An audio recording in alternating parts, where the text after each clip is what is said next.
سیدنا انس بن مالک رضی اللہ عنہ سے روایت ہے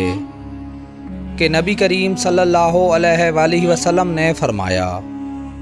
کسی بشر کے لیے اجازت نہیں کہ وہ دوسرے بشر کو سجدہ کرے۔ اگر ایک انسان کا دوسرے انسان کو سجدہ کرنا مناسب ہوتا تو میں عورت کو حکم دیتا کہ وہ اپنے خامند کو سجدہ کرے، کیونکہ اس پر اس کے خامند کا بہت بڑا حق ہے۔ اس ذات کی قسم جس کے ہاتھ میں میری جان ہے،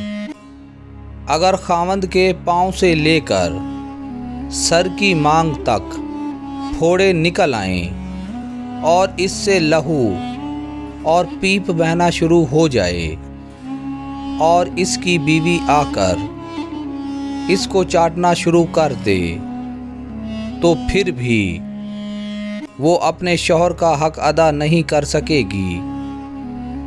حضور نے فرمایا، اللہ اس شخص کے چہرے کو تر و تازہ رکھے جس نے میرے سے کوئی حدیث سنی، پھر جیسے سنی ویسے اسے آگے پہنچا دیا۔